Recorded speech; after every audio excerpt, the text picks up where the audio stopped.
mahal, lumuhod po tayo, tanda ng paggalang sa Banal na Espiritu sa katauhan ng ating mahal na Apo Conching.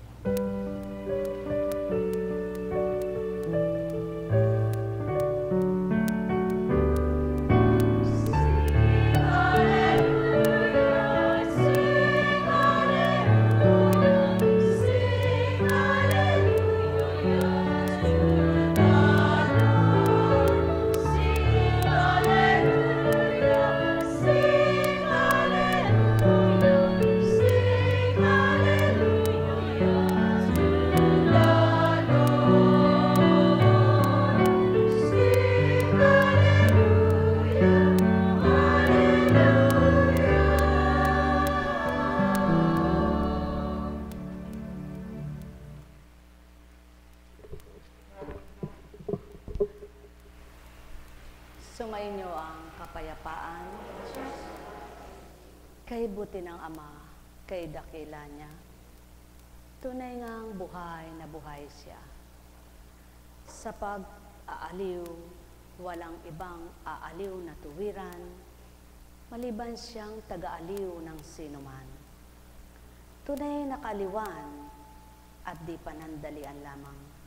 Sa bawat anak niyang naninindim, siya ang tunay na nagbibigay kagalakan.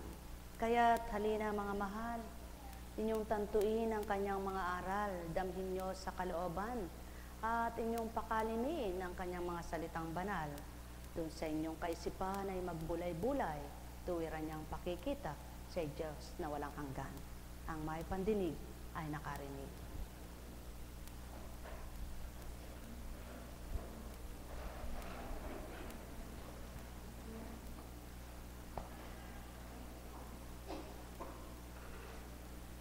Buhay ba ang Diyos? Dakila ang Ama, buhay na buhay siya. Kapag ginusto niyong mabuhay ang isang halaman, kahit na hindi araw-arawing diligan yan, nabubuhay pa rin niya, di po ba? Ngunit araw-arawin mang diligan ng isang nagtanim kapag ayaw niyang mabuhay, nalalanta, nangunguluntoy, namamatay. Buhay ba ang Ama? Ano baga ang ibig ituran? Gayon din ang buhay ng tao. Kahit ano pang inumin mong vitamina, kahit ano pang inumin mong gamot, kung di ka niya palalakasin at di ka lalakas, walang silbi lahat iyan. Subalit, kung pananahanin mo sa isip at damdamin mo na siya ang buhay mo, lakas at sigla mo, tunay na nadarama mo yaon at nakakamtan mo sapagkat siya nga ang buhay na bumubuhay kanino man. Buhay ba ang Diyos? Kaya kung mahilig kang uminom ng vitamina, sulong gawin mo. Kung mahilig kang uminom ng gamot, sulong gawin mo. Subalit habang lumalagok ka, ang isipin mo'y Diyos ang nagpapasigla. Ama ang nagbibigay galak. Sa buhay mo'y nagpapalakas. Upang tamasahin mo yung kapangyarihan niyang di malirip ng tao kung paano kumilos sa bahay, sa tahanan na tinatawag, sa bakuran, saan man dako, at sa buhay ng tao. Buhay ba ang Diyos? Buhay ba ang Diyos? Kaya sa inyong lahat, ayon sa sulat ni San Pablo sa mga taga-Efeso, yamang kayo'y mga anak na minamahal ng Diyos, tularan ninyo siya. Mamuhay kayong puspos ng pag-ibig tulad ni Kristo. Dahil sa pag-ibig sa atin, inihandog niya ang kanyang buhay bilang mahalimuyak na hain ng Diyos, sa Diyos. Kayo'y mga hinirang ng Diyos, kaya't hindi dapat mabanggit man lamang sa inyong usapin ang anumang uri ng pakikiapid, karumihan o pag-iimbot.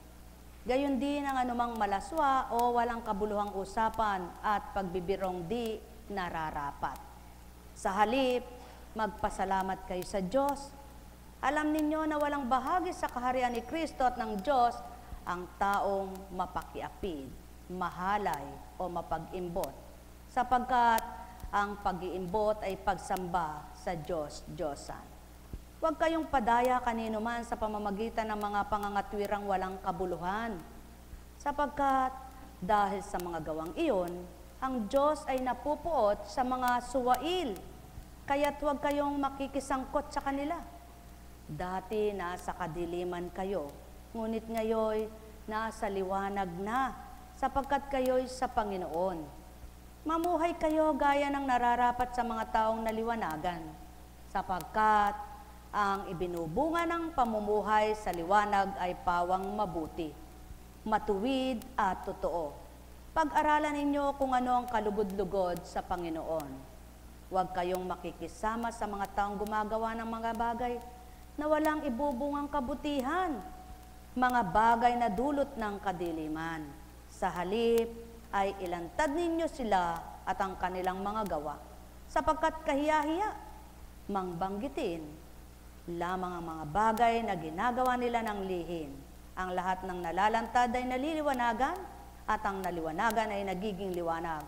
Kaya't sinasabi, gumising ka, ikaw na natutulog. Magbangon ka mula sa mga patay at liliwanagan ka ni Kristo. Kaya't ingatan ninyo kung paano kayo namumuhay. Mamuhay kayong tulad ng matatalino at di tulad ng mga mamang. Sapagkat masama ang takbo ng daigdig, samantalahin ninyo ang bawat pagkakataon na kayo'y makagawa ng mabuti. Huwag kayong mga hangal. Unawain ninyo kung ano ang kalooban ng Panginoon. Huwag kayong maglalasing sapagkat nakasisira iyan ng maayos na pamumuhay.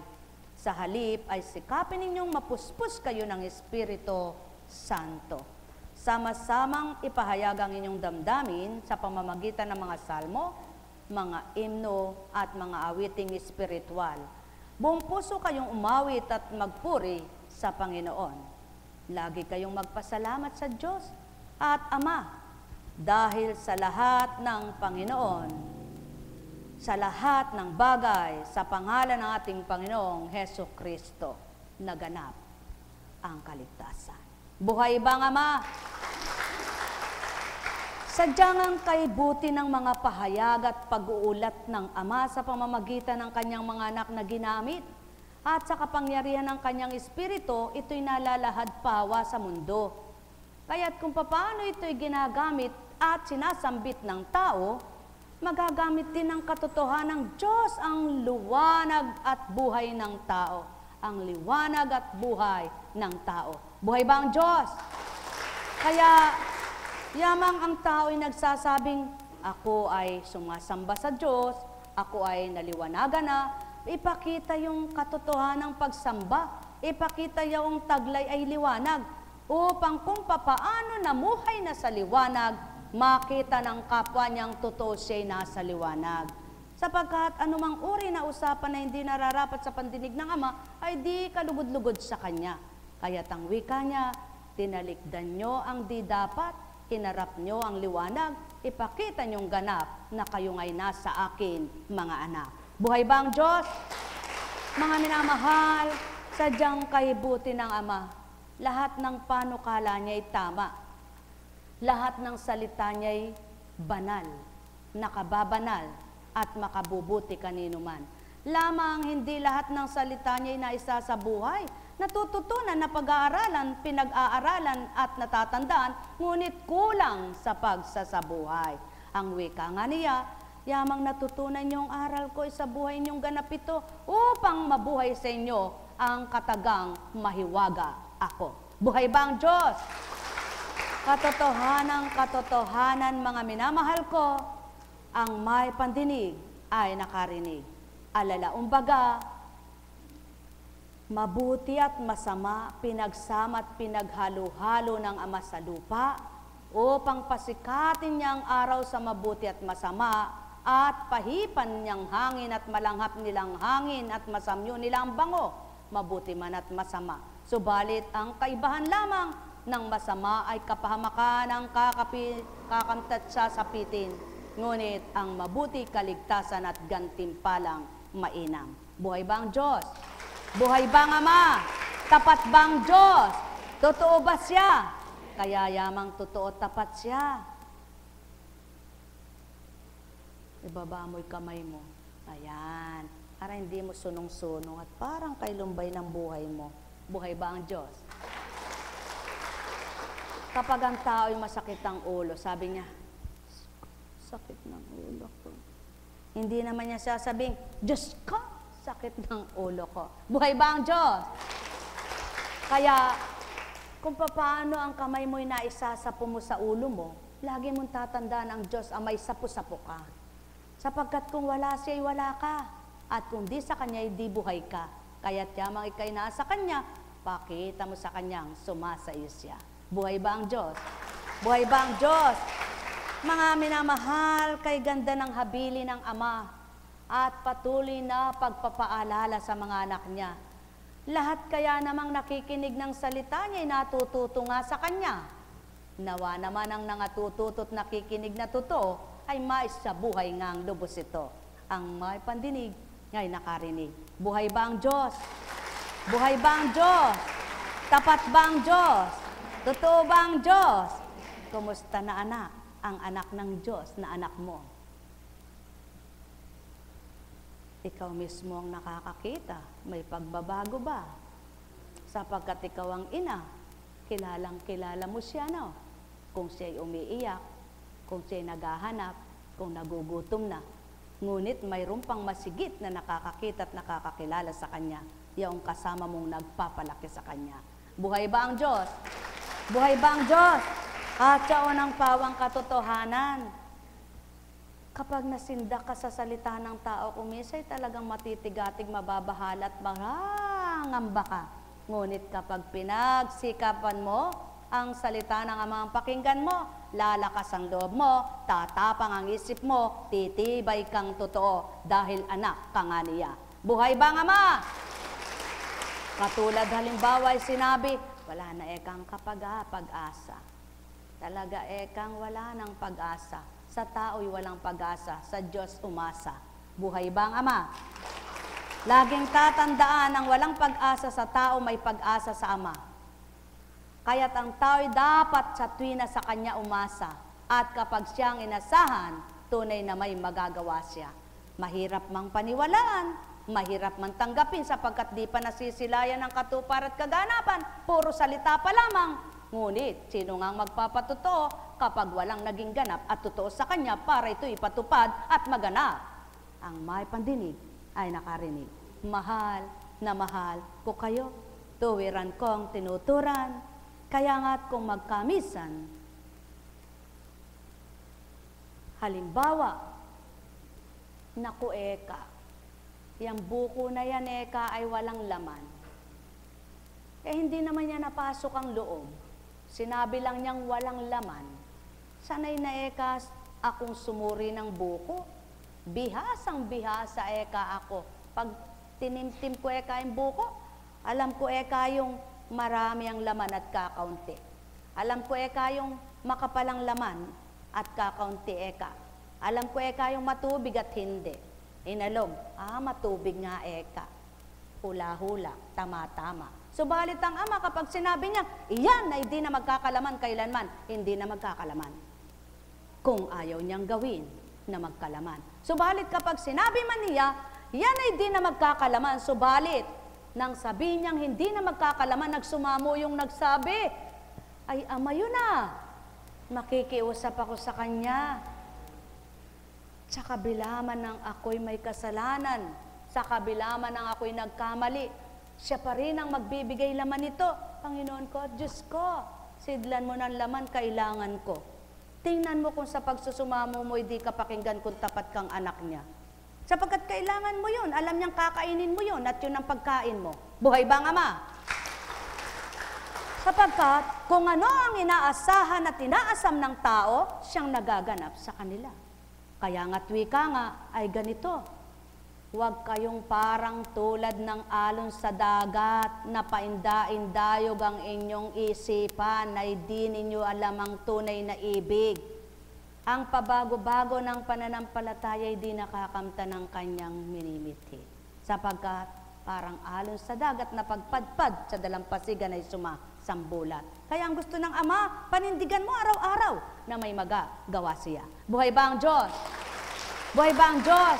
Ngunit sadyang ang tao'y marupok at pabago-bago ang isip, kaya para maging matibay na ang isip mo'y makapanahan at di ito pabago-bago tulad ng elise na umiikot, sabihin mo sa Kanya, hilingin mo sa Kanya, Panginoon, buhayin mo ang aking pananalig.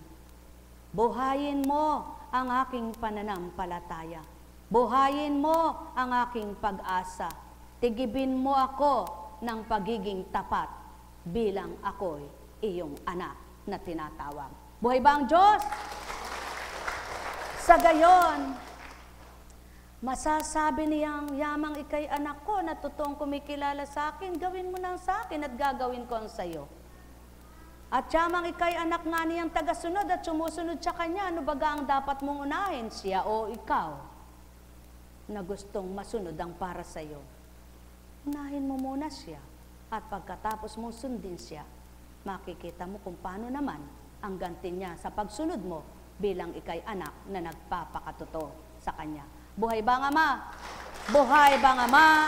Sumainyo ang kapayapaan, pagharian kayong tuwiran, malubos ang kagalakan, kasiyahay inyong kamtan.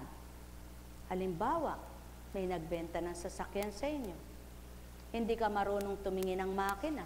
Ang tiningnan mo lamang ay yung pintura. Ang kaha niya ay kaganda eka, bago ekang pintura. Hilamos lang pala at pinakintab. Ngayon, hindi mo sinilip yung ilalim. Naku, nakatakip lang pala ng mga panglagay para apakan. Mabubutas na pala yung pang-ilalim. Hindi mo rin tiningnan yung makina, naku, gagapok na pala. Napeki ka. Ngunit ang Ama hindi pwedeng dayain dahil may pansuri siya. Kaya gaano man ang sabihin ng tao, Diyos ko, tama ko, totoo ako, tapat po ako. Alam niya rin yung totoo kung sa puso nagmula ito. Kaya mga mahal, pakita nyo ng ganap sama ang katapatan nyo, nang masukat niyang kalaliman nyo, nang matarok niyang totoo kayo, pinalaya din kayo. Mahal na mahal ko kayo, tuwiran kong tinuturan, mahal na mahal ko kayo. Alala, umbaga, damay-damay lang yaan pagdating sa mga bulok, sapagkat tulad ng isang manggang nabubulok, hindi nahawi yan at tinanggal sa tiklis, pati yung mga di dapat nabubulok ng kumatas, pati sila'y nahawa na rin. Kaya ang tao, kapag ang nakasama niya ay mabuti at tunay na mabuti, yung masamang nakasama niya, dapat siya ang mahawa sa kabutihan niya. Huwag siya ang mahawa ng kasamaan niya. At siya ang pawang katotohanan, mga minamahal ko. Kaya't ang wika nga, sa isang tahanan, kapag ang inabutan ay mabuti at isang dumating ay masama, dapat siya'y makuha, huwag sila ang makuha niya. Buhay ba nga Ma? Ang may pandinig ay nakarinig, sumainyo ang kapayapaan. Kaya't ang nag-iisang Espiritu, kung tatanggapin lahat ng tao, lahat ng di totoo at hindi nararapat sa pananaw ng Ama, kapag siya ang nanguna, tunay na magiging kanya sila. Buhay ba nga Ma? Mahal na mahal ko kayo, tuwiran kong tinuturan, mahal na mahal ko kayo. Nekkarameneyahana, nekkarameneyahana, nekkarameneyahana. Buhay ba nga Ma?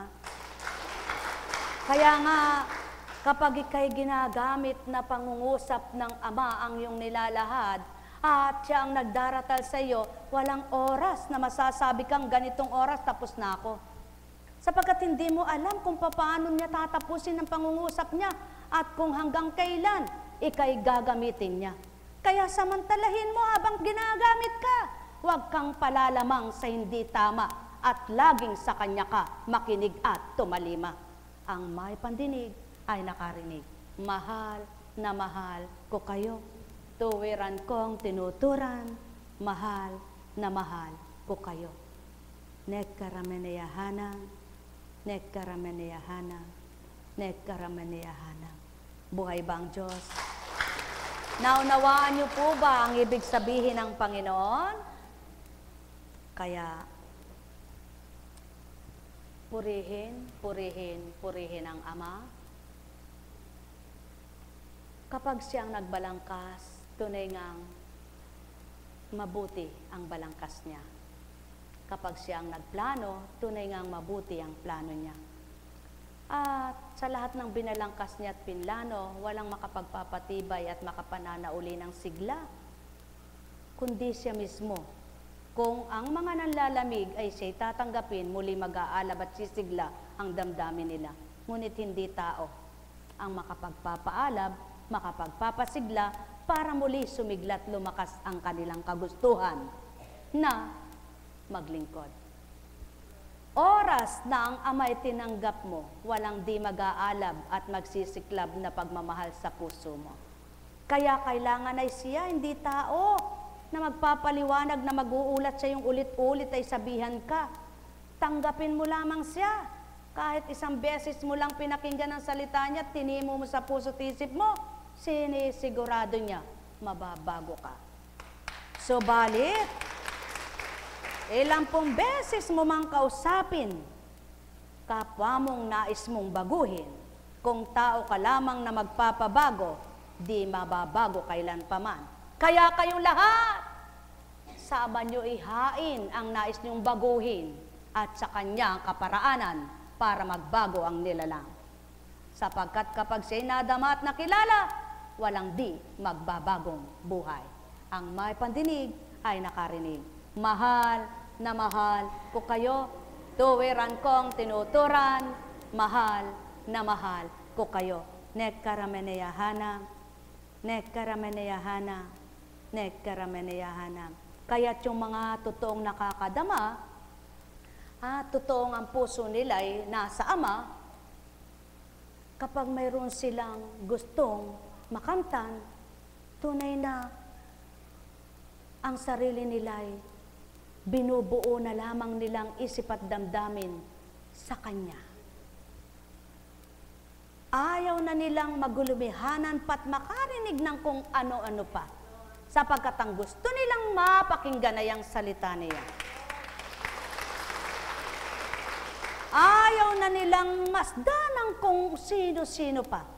Ang gusto nilang pagmasdan ng mabuting gawa ng Ama.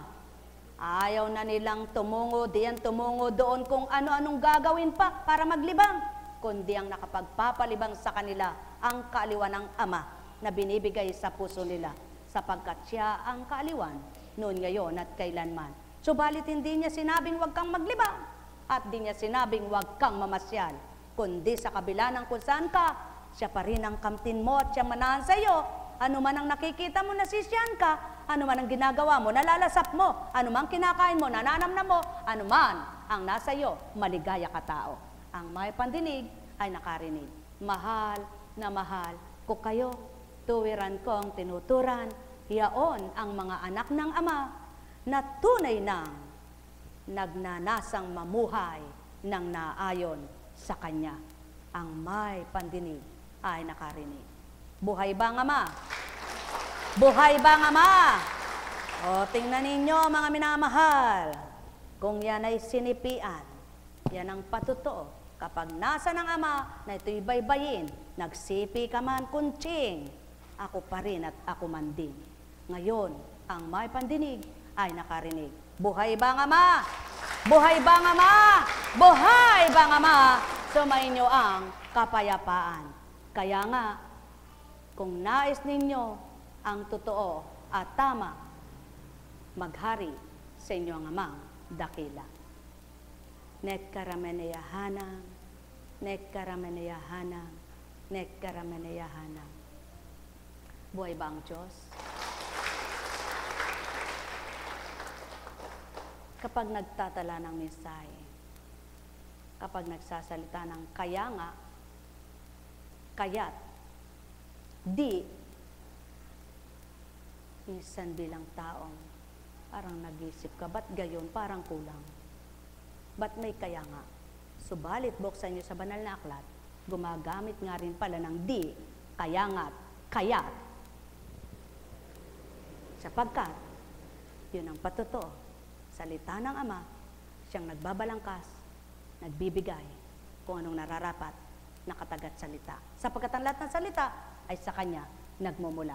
Pagharian kayo. Kaya nga may salitang kaya nga. Kaya nga may salitang pasubali, subalit, sapagkat ang Ama, walang pasubaling lahat ng kataga, may nais siyang iyulat at ipahayag. Pagharian kayong ganap. Buhay ba ang Ama? Buhay ba ang Ama? Tapat ba ang Ama? Totoo ba siya? Dakila ba siya? Buhay na buhay ba siya?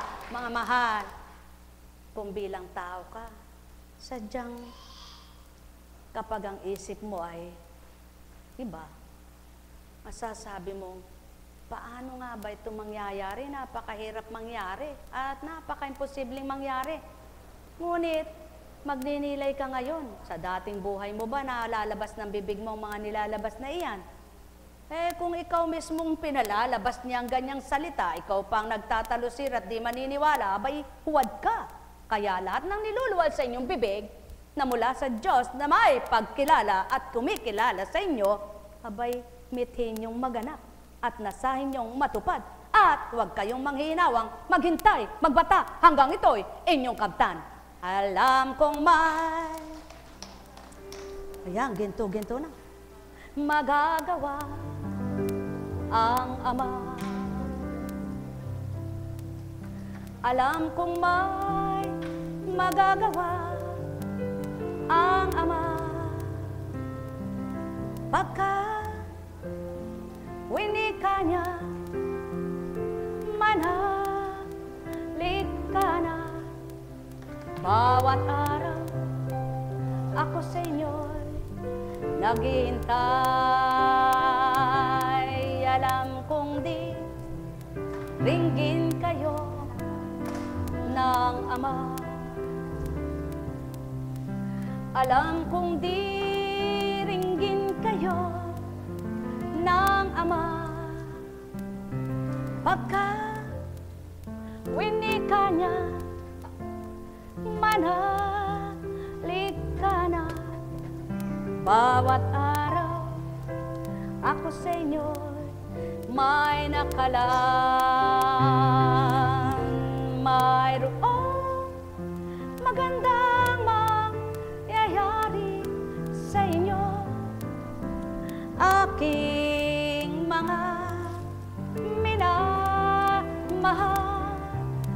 Mayroong magandang mangyayari sa inyo, marali umangkin at tanggapin. Alam ko walang sinasadya, magagawa ang Ama. Alam kong may magagawa ang Ama. Pagka winika niya, manahalik ka na. Bawat araw ako sa inyo may nakalaan. Mayroong magandang mangyayari sa inyo, aking mga minamahal. Mayroong magandang mangyayari sa inyo, manali umangkin at tanggapin. Alam kong may magagawa ang Ama. Alam kong may magagawa ang Ama.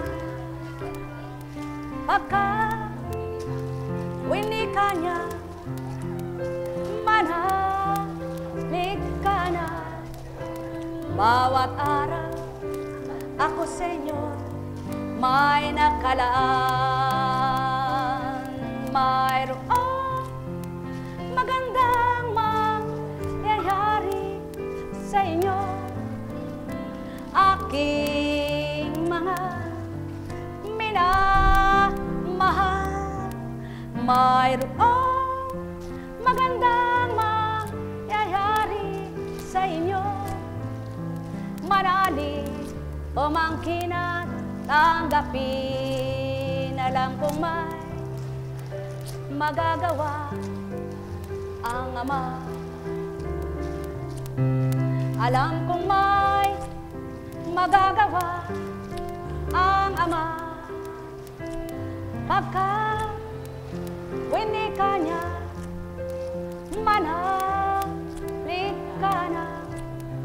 Bawat araw ako sa inyo may nakalaan. Mayroon magandang mangyayari sa inyo, aking mga minamahal. Mayroon magandang mangyayari sa inyo, manalig umangkin at tanggapin. Mga minamahal, ayaw nyo lamang subukan at paniwalaan. Ayaw nyo munang gawin. Kapag mayroon kayong dalahin sa buhay, manalangin kayo ng manalangin, at tumupad kayo ng tumupad sa kalooban ng Ama. Nakakaraos kayo sa maghapon at magdamag, hindi nyo naalala ang inyong dinadala. Yung pala'y naiusad ninyo hapon na naman at umaga na naman kung gabi. Sapagkat patotoo na ang Ama, kapag kasama ninyo sa isip at damdamin, siya ang nag-uusad at nagsasadyad sa inyo. Nakamukat-mukat nyo, natapos na pala, aba, eto na naman. Ang lumbay mo, naging galak na. Buhay ba ang Ama?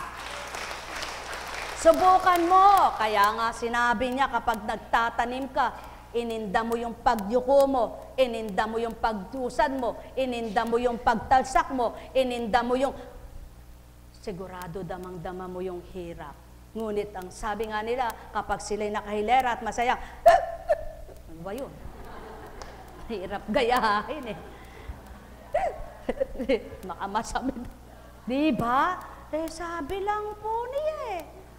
At kapag halimbawa, nagkakargador ka naman, inaakyatan ninyo ay truck.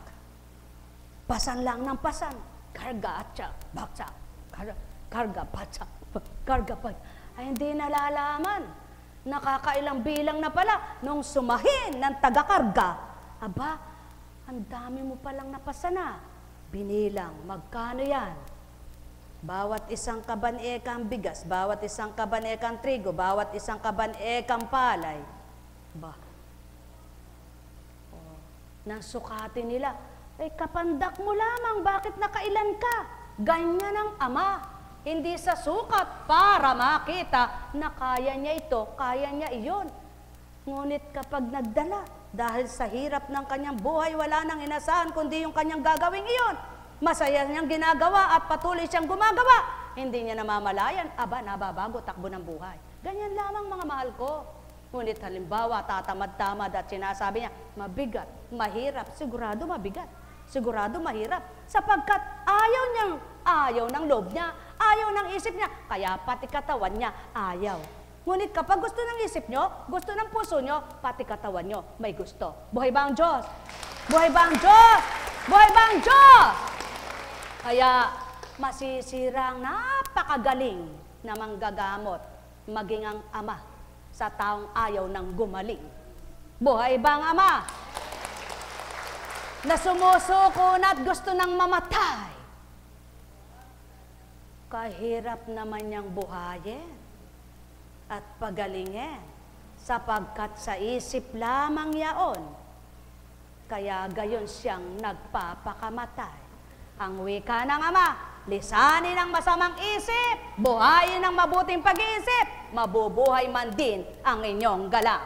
Buhay bang Diyos? Buhay bang Diyos? Buhay bang Diyos? Kaya sa inyong lahat, pagharian kayong ganap. Kaya kapag sinabi mo, ay, naku, mahirap talaga, hindi na ako makakabawi. Eh, hindi ka na talaga makakabawi dahil ayaw mo eh. Mahirap para sa'yo. Subukan mong Diyos Ama mo'y kilalanin at tanggapin.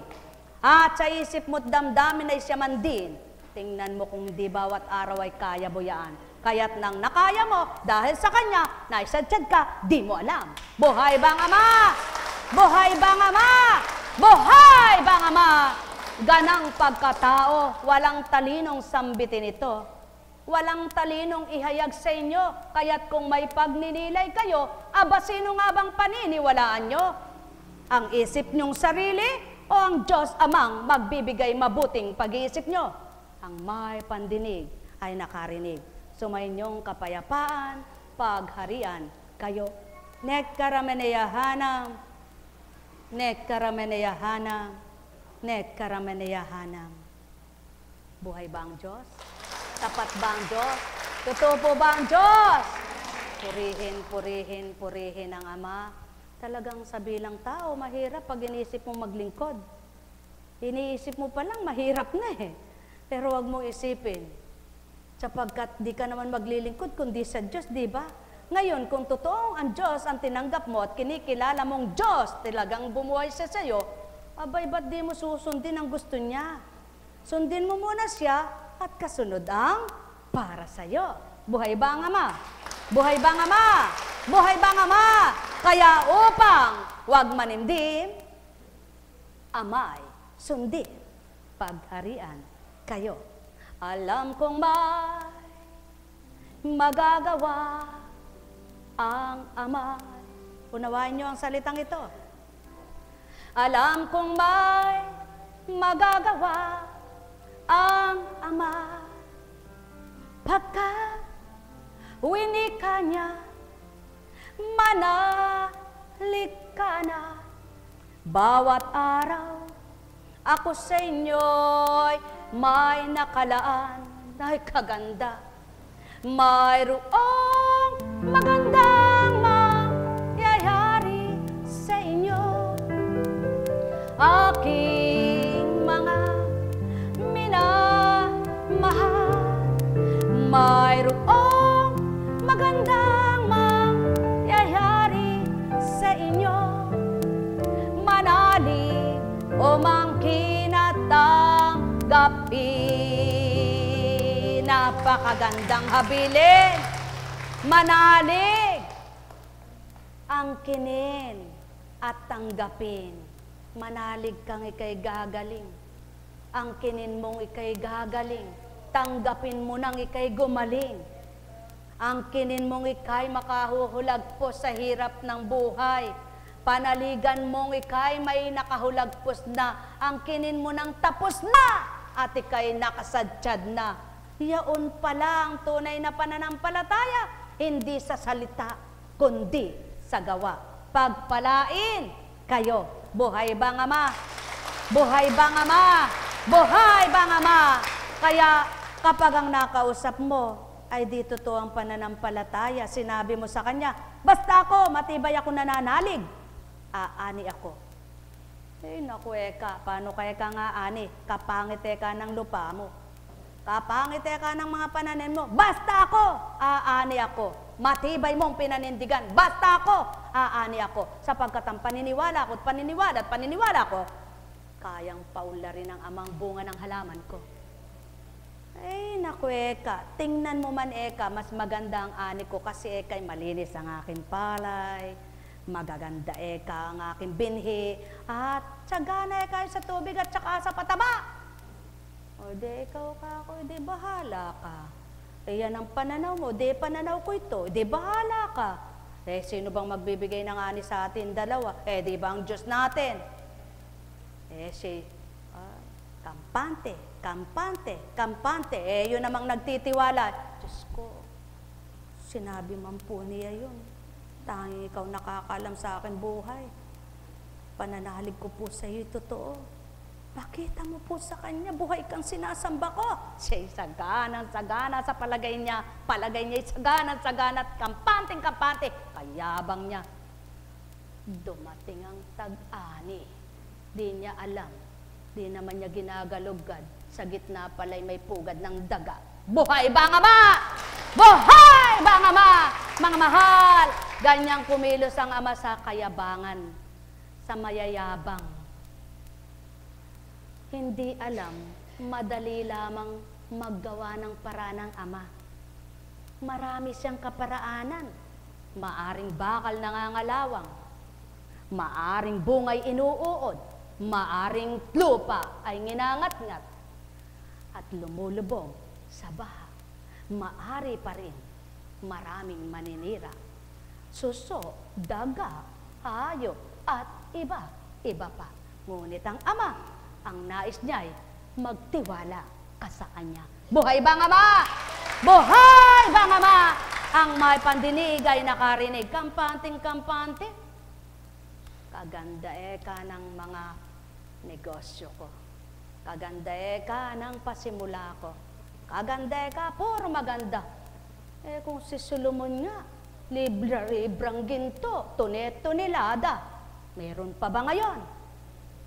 Ganyan lang ang buhay. Kaya lagi niyong tatandaan, ang kayamanan sa Ama, doon kayo umasa. Kayamanang pananampalatayang pang-espiritual. Sigurado wala kayong talot lugid dyan. Lagi kayong panalot, may tubo pa. Mga minamahal, sumainyo ang kapayapaan. Ngayon, kung ano ang pananampalataya nyo, huwag nyo namang gusto'y tumulad sa inyo ang kapwa nyo, mali naman kayo. Ikaw namang nasa tama, pabayaan mo siya, huwag kang magagalit, huwag kang patutokso. Di sulong mo ang sayo kung anong pananaw mo at paniniwala mo. Basta ang mahalaga, siguraduhin mo, ang Diyos mo, pinaniniwalaan mo. Buhay bang Ama? Buhay bang Ama? Gayon kasimple, kaya naglalaban-laban ang tao, pinasisik at pinagmamagaling ang Kanya. Sino bang nakakaalam ng totoo na damdamin mo'y tapat ka sa Ama? Hindi ba't siya? Kaya kung tunay na ang tao ay sama, hindi huhusgat hahatol ng kapwa niya sapagkat di nila alam kung sinong hahatulan sa kanila. Ang may pandinig ay nakarinig, mahal na mahal ko kayo. Tuwiran kong tinuturan, mahal na mahal ko kayo. Ang mahalaga, gawin ang tama, sumulong sa tama, tupdin ang tama, pakinggan ang tama, at gumawa ka ng tama. Araw-araw, maging gabi man. Pagharian kayo. Nekkarameneyahanam, nekkarameneyahanam, nekkarameneyahanam. Buhay bang Ama? Buhay bang Ama? Buhay bang Ama? Ang sabi nga, kapag tiningnan mo yung kapwa mo, gustuhin mo mang kunin niyaon, kung di para sa'yo, wag mong gagawin. Ngunit kapag tiningnan mo ang kapwa mo at humanga ka, tularan mong mabuti, huwag mong hangaan ang masama. At kapag tiningnan mo ang palad mo, tiningnan mo ang palad ng kapwa mo, siguradong sigurado, hindi kayo pares ng kapalaran. Kaya huwag mong mithiin ang kapalaran ni Juan ay matulad ng sa iyo. Ngunit tularan mo ang mabubuting tao ng malugod kapwa sa inyo, ang Diyos na di nyo nakikita. Ang may pandinig ay nakarinig. Mahal na mahal ko kayo. Tuwiran kong tinuturan. Mahal na mahal ko kayo. Sapagkat ang taong may kakontentuhan sa buhay, masaya. Kahit ano pang nasa kanya ay maligaya. Sapagkat siyang-siya na sa kanyang kakamtan.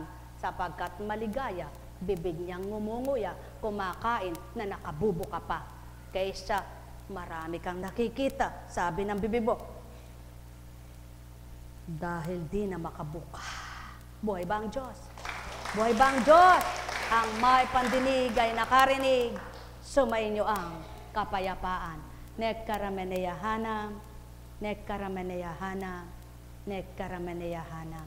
Buhay ba ang Ama? Buhay ba ang Ama? Tapat ba ang Diyos? Totoo ba ang Diyos? Dakila ba ang Diyos? Kaya kayo, ang sabi nga, huwag mong hamakin ang kapwa mo, sapagkat kung hinahamak mo ang kapwa mo, ang Diyos mo'y hinahamak mo na rin ito. Sapagkat anuman ang kapalaran ng kapwa mo, walang may gustong maghirap at magdusang sinuman. Kaya kung nakakamtan ito ng kapwa mo, at ikaw ay hindi mo nalalasap ito, abay magpuri ka at magpasalamat, huwag kang magyabang. Ang may pandinig ay nakarinig, mahal na mahal ko kayo. Tuwiran kong tinuturan, mahal na mahal ko kayo. Nekkarameneyahanam, nekkarameneyahanam, nekkarameneyahanam. May tanong po ba? Yaon ang pamumuhay na layon at gusto ng Ama, yamang totoong kayo'y sumasakanya. Pagpalain kayo, akma pa rin sa binasa hanggang wakas at dulo ng istorya. Pagpalain kayo mula ulonggang talampakan, mapuspos kayo ng kaliwanagan, makapamuhay kayo ng nayon sa kalooban ng Ama. Sa pangalan ng Diyos Ama, Diyos Anak, Diyos Espiritu Santo, humayo kayong may galak sa puso nyo. Patuloy na matigib kayo ng pag-asa, sapagkat ang liwanag ay walang kamatayan na mula sa Ama. Kaya't huwag niyong padidimlan ang isipan nyo nang makita niyong mabubuting gawa niya. Pagpalain kayo. Tayo na, mga mahal ko.